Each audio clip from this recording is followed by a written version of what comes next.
এখন সময় বাংলাদেশের তরুণ সমাজকে ঐক্যবদ্ধ করার, বিভক্তির রাজনীতি থেকে বেড়ায় এসে একটা নতুন জাতীয় চেতনার ভিত্তি করে তোলা। আমাদের লক্ষ্য হওয়া উচিত একটা এমন বাংলাদেশ যেখানে ব্যক্তি স্বাধীনতা, গণতন্ত্র, ন্যায় বিচার, সার্বভৌমত্ব এবং মানব সত্তার মর্যাদা অক্ষুণ্ণ থাকবে।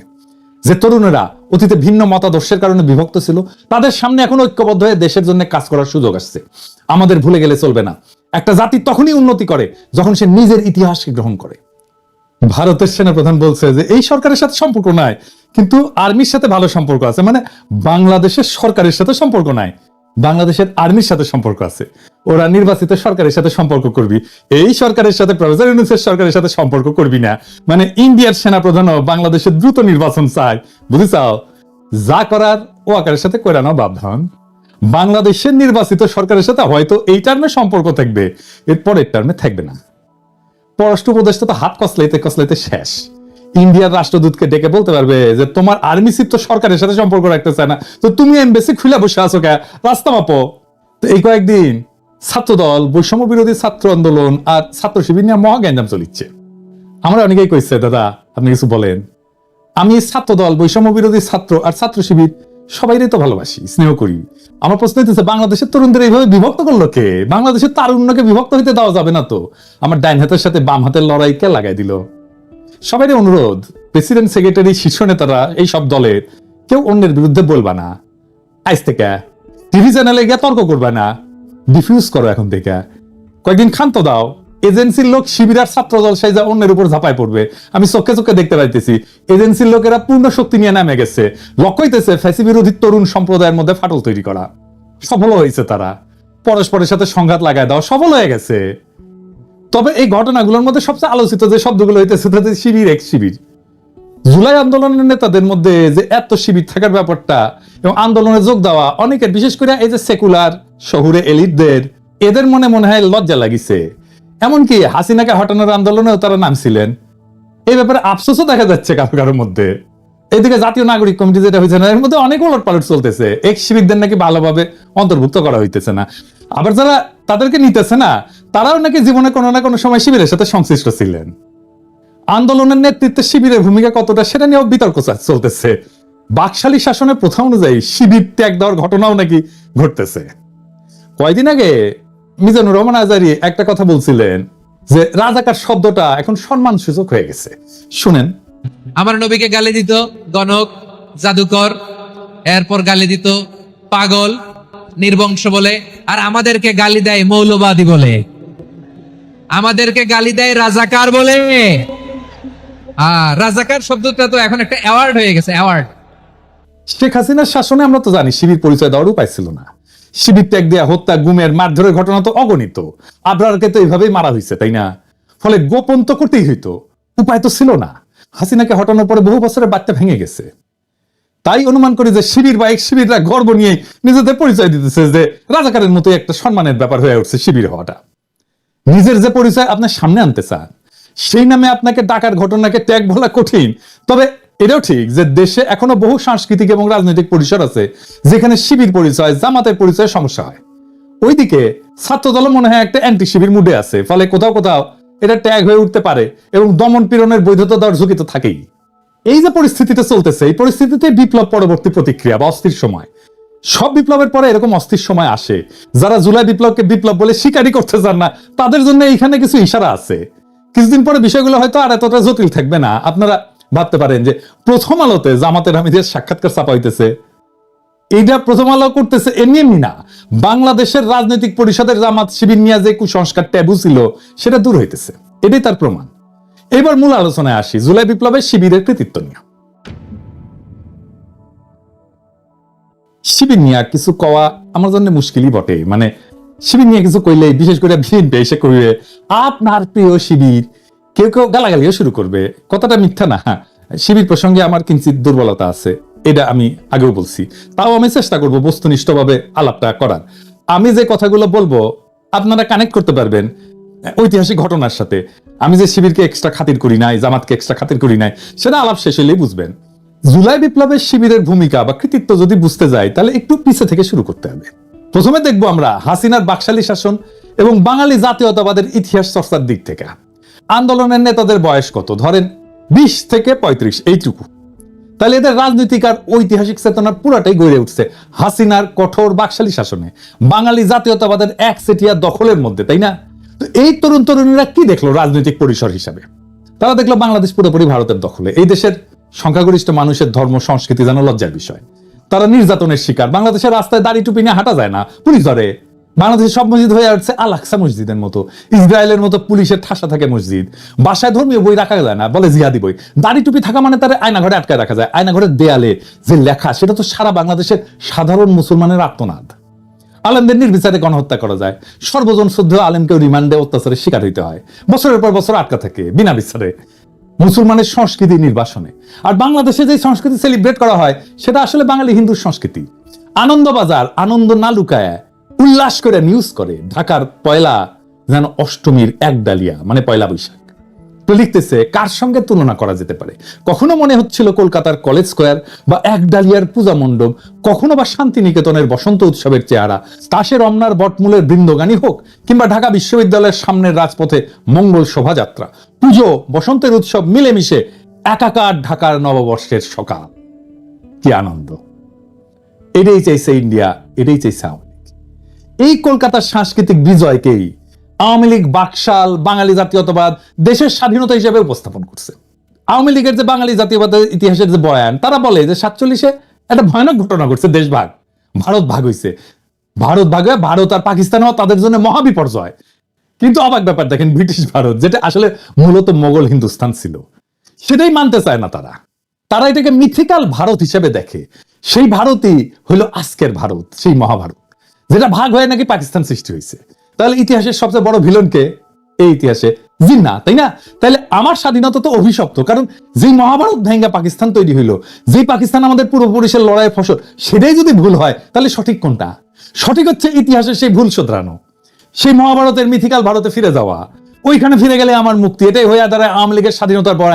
এটাই হইতেছে অষ্টমীর এক ডালিয়া, এটাই পয়লা বৈশাখ, এটাই বাঙালির প্রত্যাবর্তন মহাভারতে, এটাই আওয়ামী লীগ।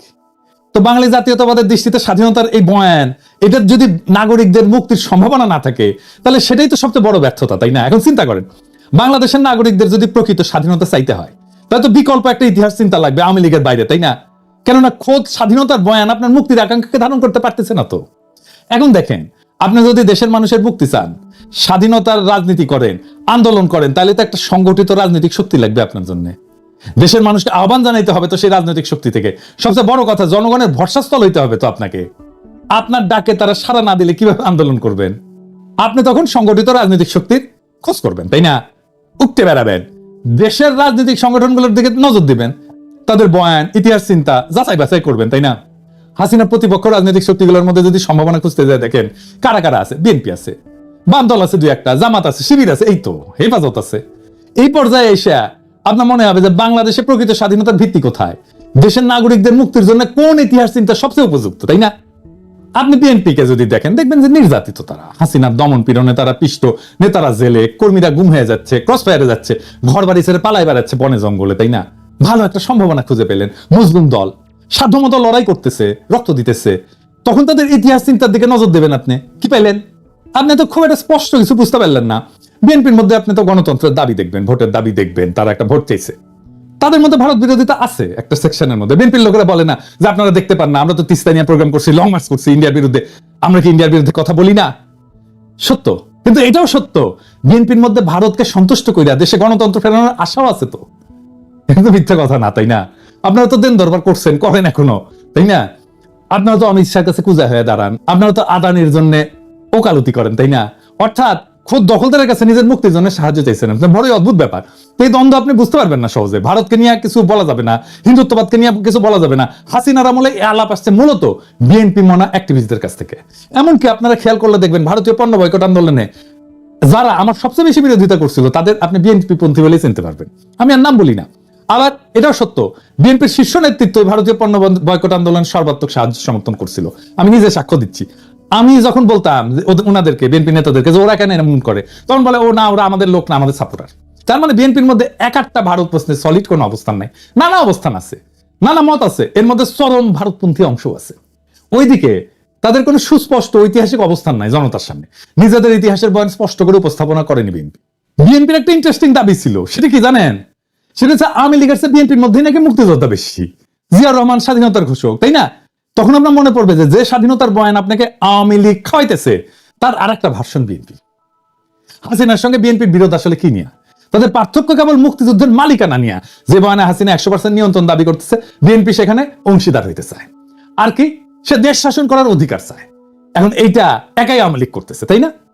তো ঘটনা বোঝার জন্য আপনাকে যখন জিন্নার দিকে ফিরতে হবে, তখন দেখবেন বিএনপির কাছে জিন্নাও হইলেন, অথবা তারা এই বিষয়ে স্পষ্ট কোনো অবস্থান নেয়নি। বাঙালি জাতীয়তাবাদের ইতিহাস চিন্তা থেকে বাড়ায় আসতে না পারার কারণে বিএনপি বুঝতে পারে না যে পাকিস্তান ইতিহাসের একটা অপরিহার্য ঘটনা।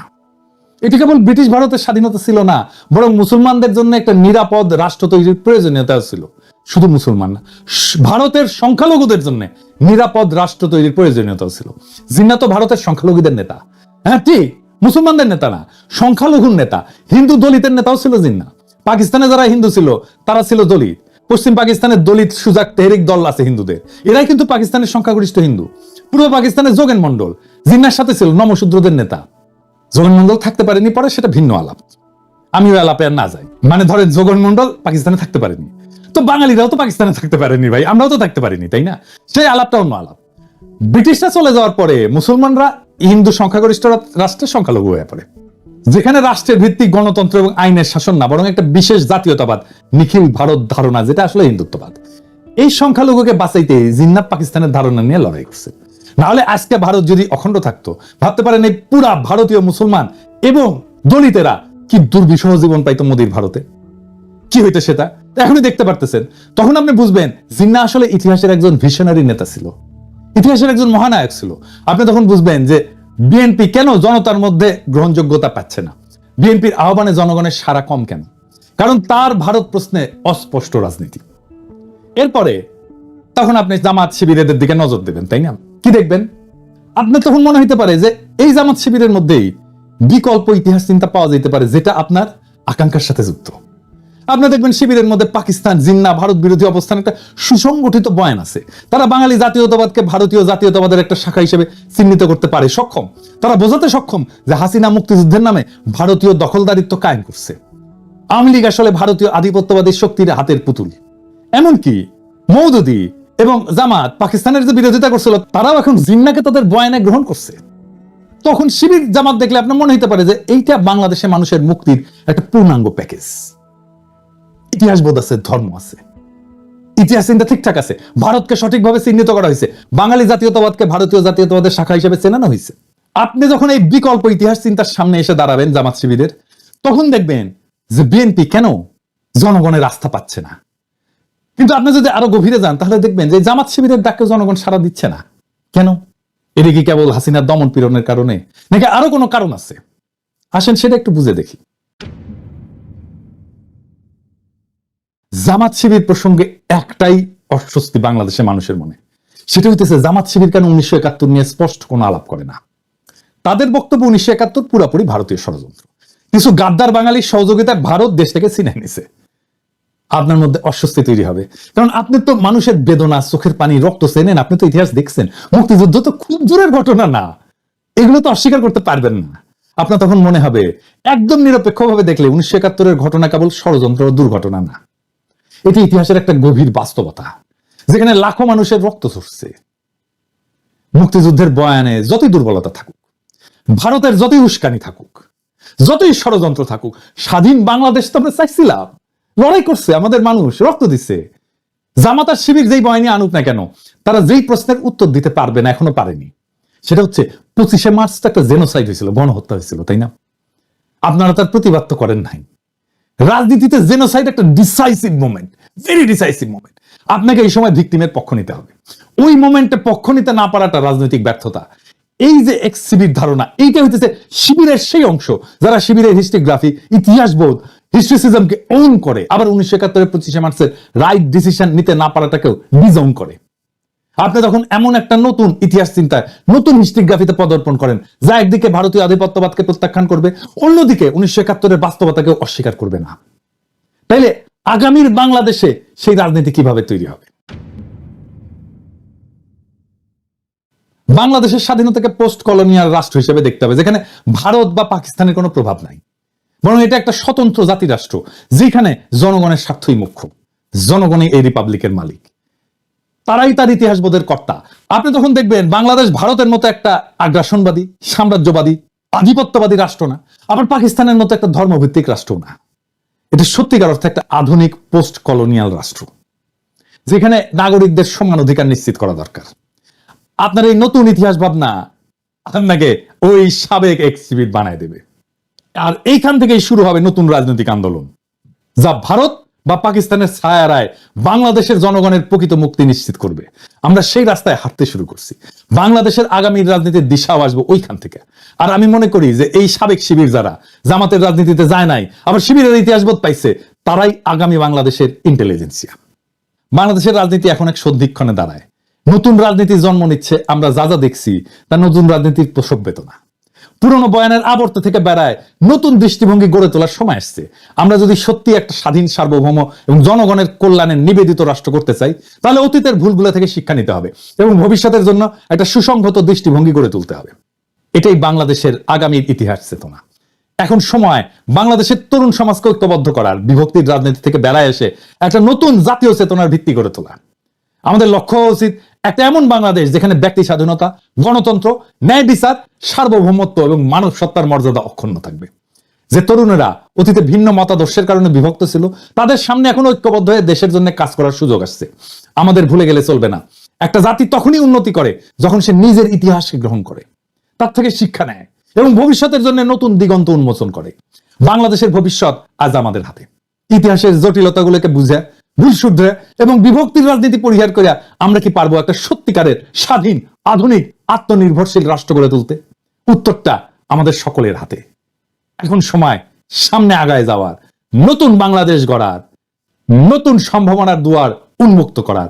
আসেন সেই কাজে আমরা হাত লাগাই। বিপ্লবের প্রেরণা থেকে শক্তি নিয়ে সামনে আগায় যায়। ইনকিলাব জিন্দাবাদ।